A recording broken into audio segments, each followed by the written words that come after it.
Hey buddies, how y'all doing? How's your week been? Have you been learning a lot? Have you been resting well? That's fantastic.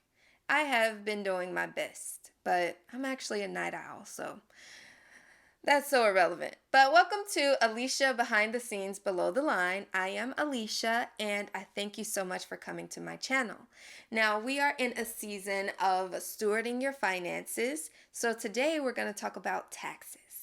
As evil as it is, we still have to talk about it. And I brought along a fellow below the line worker. She works as a set medic, but also she's my personal CPA, Elizabeth Kuvar. So I am so excited for you all to meet her, and I know that we're going to learn so much from her because who knows, Uncle Sam ain't no kin to me. I hate taxes. I don't understand them, but hopefully, after our conversation with Elizabeth, we'll all understand them better because we got to live with them, don't we? Anyway, thank you so much for watching, as I've already said, but I hope that you also subscribe. Comment, because I really do want to know what you think, and if this is helpful to you, like and turn on your notification bell so that you never miss an episode that comes out every single Tuesday. Okay? So now let's get on with it. All right, so Elizabeth, well, for one, you're my personal CPA. And but also I met you through my friend Lisa. Well, technically, I Mhm. think this is our first time actually seeing each other, isn't it? Mm-mm. No? Mm-mm. Oh, I thought it was. But I do know that you've been doing my taxes for what, since 2020? Mhm. I think it was. Yeah, and I met you through Lisa because I was looking for someone who specifically works within the film industry and for film Mhm. workers because we could have 5, 12, 52 W-2s, and a lot of people just don't know what to do with Yes. that or understand the different states and understand the different tax codes within states. I don't even know, honestly. I don't know nothing about no taxes. I'm gonna just tell you that right now. But that's why we're here. You're because not the only one. I know that's why I'm doing this, because obviously a lot of us are not working right now.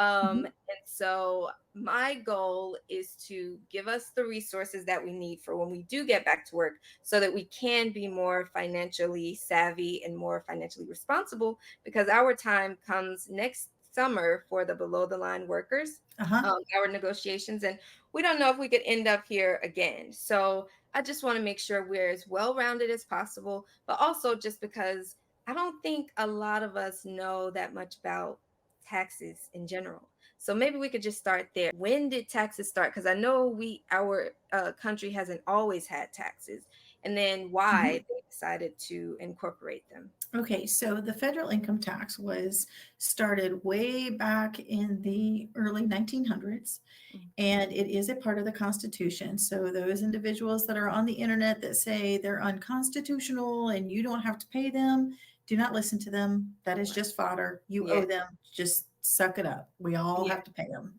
Or It's you'll go just the to way it jail. is. You'll go to jail. You will go to jail for tax evasion. Ask Jimmy Hoffa. You won't get out. So Jimmy Hoffa did go to jail for tax evasion. Wesley Snipes went Hmm. to jail for tax Hmm. evasion. Hmm. So no one is beyond the reach of the IRS. What they do with the money, because everybody's like, why do we even pay taxes? Right. So what they pay taxes for is for your government, basically. So the salary of the senators and the salary of the House of Representatives and our president Hmm. and the cost of interstate highways.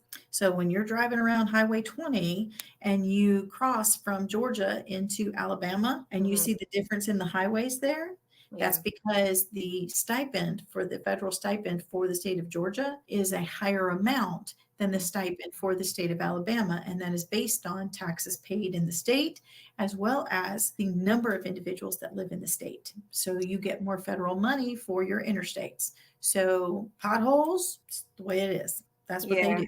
That's what the money's used for, is to pay for stuff like that. The money helps pay for FEMA. And as you know, we have a hurricane going on right now in Florida, and they've already issued a state of emergency. So that frees up federal funds and frees up FEMA to come in and help clear the disaster and help the individuals of Florida and Georgia and now North Carolina, because Mhm. that's now a disaster site. So that is what your taxes pay. Got it. So without it, let's think about what would happen. The So flood, let's not, the Elizabeth. Let's Florida not. floods, several times a year. So, without that money, people, they just don't have any place to go. FEMA is trying to start the whole depend Mm, on yourself kind of thing, mm, but we are not a culture that has been designed. right. We've not been taught to do that. So now they're trying to teach an old dog new tricks kind of thing. So Got it. that's why we still have such a heavy reliance on the federal government. Mm, And in order to do that, you have to have taxes. That being said, state taxes are the same thing. They pay all of your state representatives, they pay your mm, governor, they pay for your state and county roads. They don't pay for the interstate highways, they pay for the state and county roads. mhm. So for everybody that lives in Buckhead and hits that one big pothole on West Basis Ferry, tell them that they need to take their tax dollars and they need to fill that pothole. But Right. so yeah, so that's what it's used for. I have been a paramedic firefighter, Mm, and I got into the film industry as a set medic. okay. And as I'm getting in there, I'm listening to people complain. Every year, the spring, people complain about their taxes. I paid H&R Block $400, and they filed in 16 different states and all this kind of stuff. And I'm like, let me Right. tell you what the different levels are. If you are an accountant, you can do everything that a CPA does. Mm, However, the difference between an accountant and a CPA is there's no liability there, none mm. whatsoever. So if they do So something there's no liability for the accountant or the CPA. for the accountant, Mm, so they wow. can do whatever they want to your tax return. They can sign their name as a paid preparer. They can get paid as a paid preparer. But if there's something on there that's wrong, they're not going after that accountant. They're coming after you. Wow. Okay. Period. So Right. there's no liability for them whatsoever. So they can do whatever they want to do. Yeah. Then you've got these people that go through the H&R Block course, which is Mm, 1 week, 40 hours. A college degree is 96 hours mm. of college. This is a work week. so Right. so That's these people literally. that have a high school diploma go in and they take this 40-hour course, and they can work at Jackson Hewitt. Oh, So they okay. can go and See, I work didn't for even know they did. I don't know.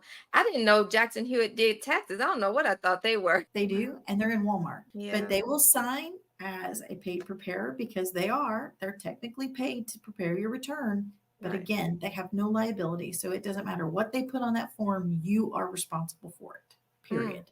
mm. Now, an accountant, same thing. Then there's this thing called an EA, which is known as an enrolled agent. Now, Okay. you have to have a bachelor's degree, but they take a different test than a CPA does.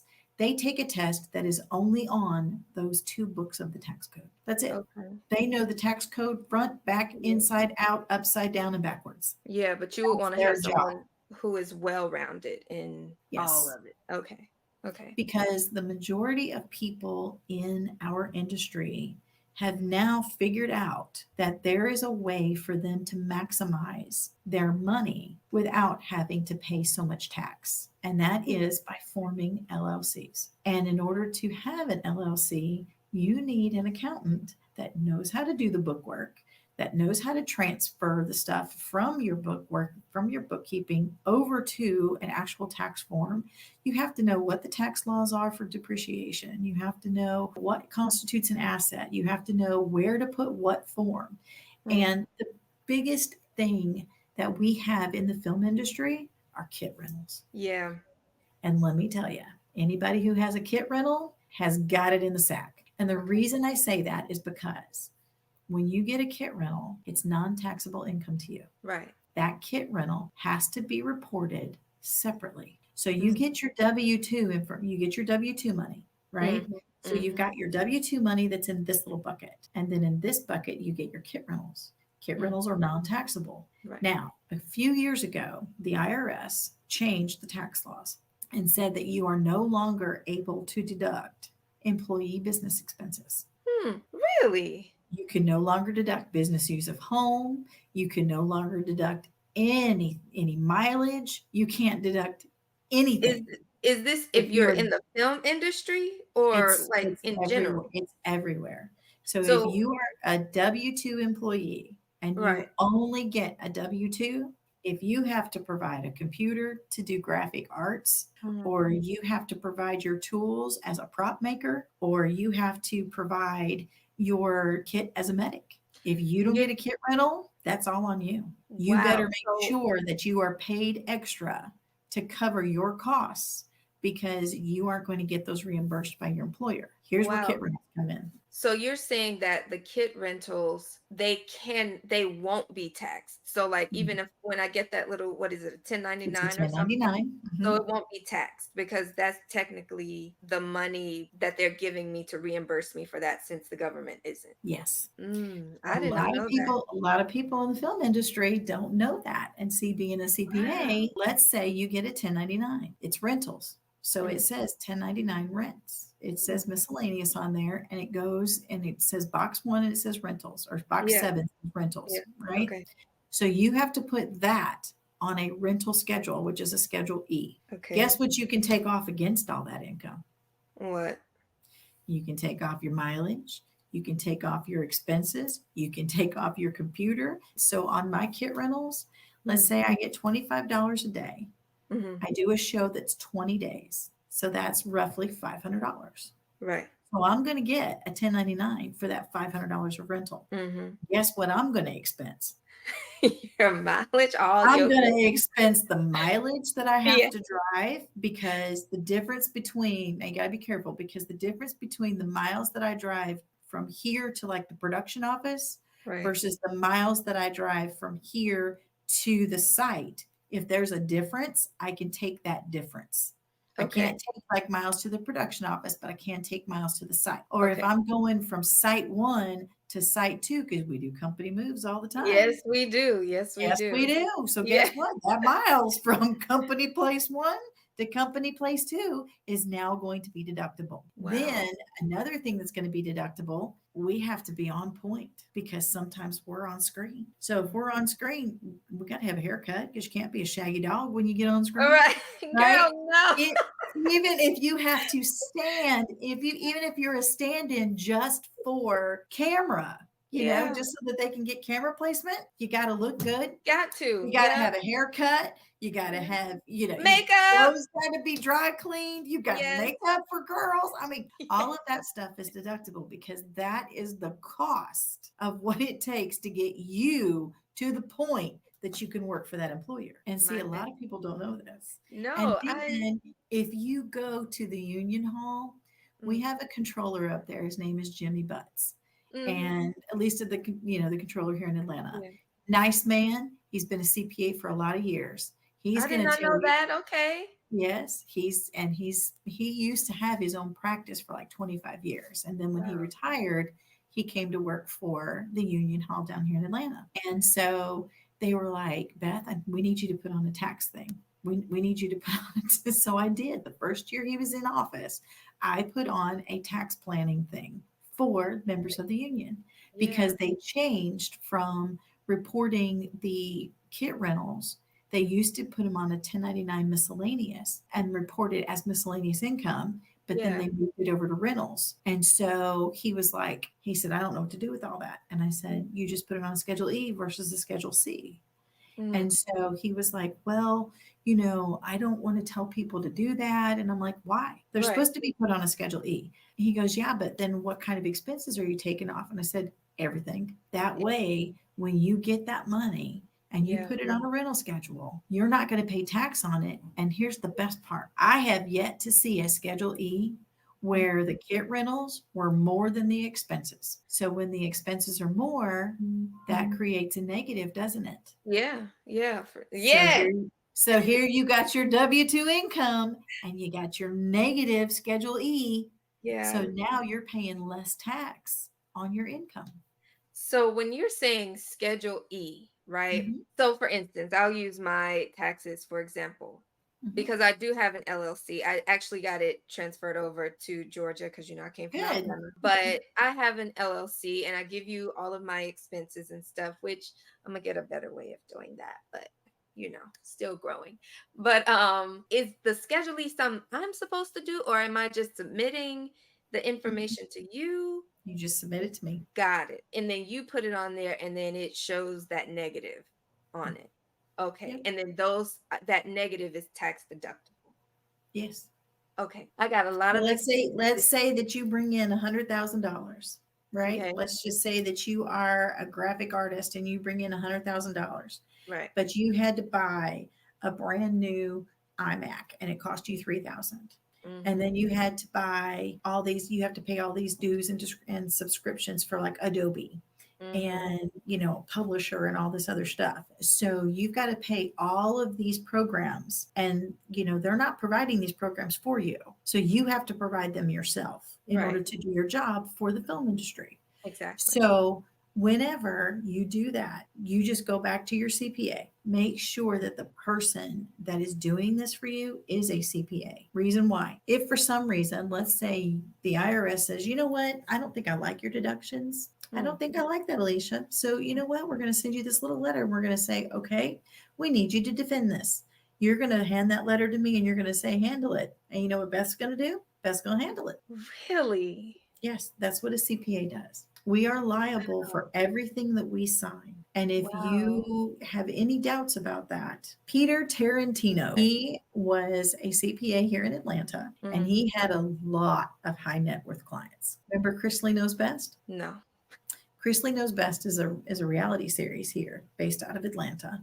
And he and his wife are both in federal jail. Oh, yes, I do. I know. Yes, Yes, you yes, yes. do. Yes. Peter Okay. Tarantino was their CPA. So Girl. he is now behind bars. He has had his CPA license pulled and he has been fined millions. So the CPA is also behind bars.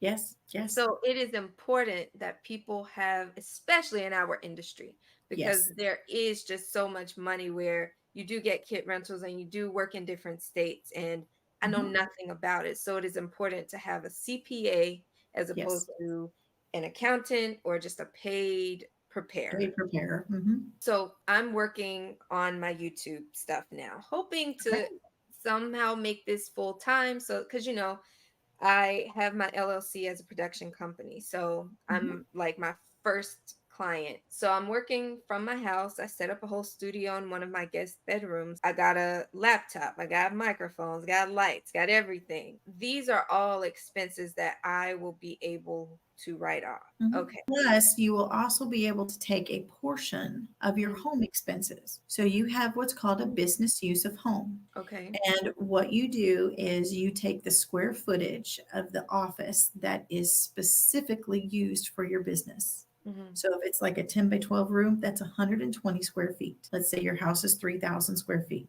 Hmm. So if you have 120 square feet, you can take Hmm. that apportionment percentage, multiply that by your mortgage interest, your property taxes, your utility bills, your telephone expense. If you don't have a separate cell phone for this business exclusively, then you can take it off of that. You have homeowners dues if you have pest control problems. Yeah. All of that stuff, you get to take a portion of it off against your business income. Exactly. So it's really beneficial to have a business, especially working Yes, if you're going to be a freelancer. I yes. mean, well, working in the film industry, I guess technically we're freelancers. Okay, so here's another question I had because I haven't fully transitioned into this full time. Should we be W-2 employees or should I be getting paid through my business? Like, should I be putting my EIN instead of my social security number? You know how we fill out the forms Yeah. and stuff? If you're getting a kit rental, I Mhm. would highly recommend that you put your EIN number on your kit rental because that Okay. moves it over to a Schedule C, which actually adds to the amount of money that you will get for your Social Security when you get older. Should there be any? Just saying. I'm not even betting on it, honey. I'm trying to figure that Mhm. out now. Okay, but my hourly pay, I guess, Mhm. should I keep that as a W-2 or should I also funnel that through the business? I would keep that as a W-2, and the reason is due to the Social Security tax and the fact that they make federal tax payments on your behalf. Okay, okay, So if you're self-employed and you're truly self-employed, you're going to have to make estimated tax payments every 3 months. okay. So if you keep it as a W-2 and just bump it up a little, so Mhm. have like an extra $5 or $10 a paycheck taken out, which is what I Mhm. do, then That's you're yeah, done. that Then was you're what I was covered. gonna so another thing, so I've always tried to figure out exactly how much, like what the percentage of taxes they take out. How do you Mhm. even calculate that so that you can know, like, are you getting enough taken out, or do because last year, for 2022, I'll tell my own business. I forgot, or not I forgot, I didn't notice that they weren't taking out taxes for Georgia. So I ended up having to pay Georgia. Mhm. Thankfully, I had a good savings account and I did get some back from federal. But how do I even calculate what percentage should be coming out if it's enough coming out? And I get extra taken out as well, like an extra $10 both federally and statewide. Just didn't Mhm. notice I wasn't getting statewide taken out. Well, the state of Georgia has a flat tax of 5%. They're Okay. flat tax. The problem comes in whenever you go to all these other states. Mm. So the state of Ohio, and it depends because the state of Ohio has what's called a state tax, which is right at 6%. But then they also have the city of Dayton and they have the city of Cincinnati. So Mm. if you work inside the city of Cincinnati, you're going to Mhm. have city taxes taken out, which means you have to file a city tax return. You are also going to have a state tax return, plus you're going to have your home state. Yes. So you're going to have 3 state tax returns just from doing one job in the city of Cincinnati. Right. Okay. So that's what I didn't understand also is if I don't say for instance I don't work in Georgia at all. Do I still have to pay them taxes if I don't make any money in Georgia? You live here. You have what's called nexus. Hey, okay. Yes. So this is a nice little concept. It's called nexus. Nexus means you have one of 3 things in the state of Georgia. You Okay. either have property, you Yeah. have assets, or you have wages. One Mm. of the 3 things has to exist in order for you to have nexus in whatever state you live in. Do you remember when I said to you about your LLC, how we needed to get it moved from the other state? Mhm. Mhm. The reason is because you have to file a state tax return in that state Mm. because you have a business there. Doesn't matter what that business is doing, you have a Yeah. business registered there. Therefore, that business is required to file that state tax return, even though Mm. you live in Georgia. So is this a payment that we should be trying to make quarterly, or should we just set it aside because we know we're going to owe it when we file taxes? So you can do it one of 2 ways. You can either set it aside, or you could go to entertainment partners, or you can go to Cast and cast crew. and crew and you can say, listen, I am a Georgia resident. And then it's up to the production. It's absolutely up to the production. But you can say, please take out Oklahoma and Georgia. And then if they say, what? Listen, I talked to my CPA, All and my right. CPA said, Yes, I'm yes. gonna owe because this state doesn't take out enough taxes. So Right. then you can go to them and say, look, I want both of them taken out. Now, Yeah. granted, that is going to hit your bottom line. But if Mhm. you're out of state anyway, if you're an out of state hire, you're getting a housing allowance that's for free. You're getting, a lot of stuff. Yeah. So, you never see a housing allowance come through. No. Housing allowance will never come on any piece of paper that you get because that's 100% free money. Mhm. So you can take that and bank part of that to help Mhm. pay the extra tax.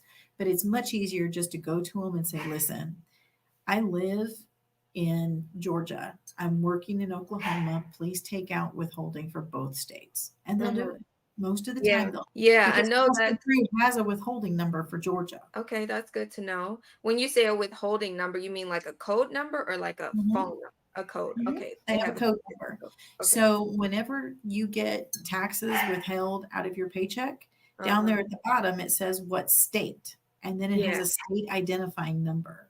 Mm. Cast and Crew has one in all 52 states. Yeah, I know that that's true because I did a show in North Carolina. Not saying that you wouldn't be true, but like from personal experience, I was working in North Carolina last fall, and I noticed after maybe about 3 or 4 checks that they had been putting my pay from a different state. And I was like, I didn't even work in that state this year. And I hounded them to get it Mhm. changed because I didn't understand like what that would do to my taxes. But I was just like, I know I have to get this changed because y'all gonna screw me. And thankfully they Mhm. did end up doing it, but they make some mistakes, which is why I do my best to be diligent about checking all of that because I don't like to owe nobody no money. But it's also like human error. Everybody's human, but that's why I'm asking these questions. Well, that wasn't as excruciating as I thought it was going to be. But I mean, still, who wants to pay taxes? Like, you ain't work for that money. They ain't work for that money. I work for that money. And you don't even want to give me no receipt? You don't want it to go towards my student loans? I don't get it. I probably never will, but such is life, huh? Such is life. Anyway, I'm for one so grateful that Elizabeth imparted so much knowledge to all of us, and I am really happy that now I'm a bit more well rounded with my finances because I would be trying to calculate my taxes. I never could, so I gave up. I done tried to read the tax code, ain't no way. That is not for me, okay? But thankfully, we don't have to because we have someone like Elizabeth who can do it for us. And if you would like her services, you're a film worker, or I don't know that Elizabeth, I should probably find out. But I know if you're a film worker, she can help you. So I'll leave her information in the description below because I'm becoming a very successful YouTuber. If you didn't notice. So I'll see you next Tuesday because we know that I put out an episode every single Tuesday. And I thank you for watching. Don't forget to subscribe, and I will see you later.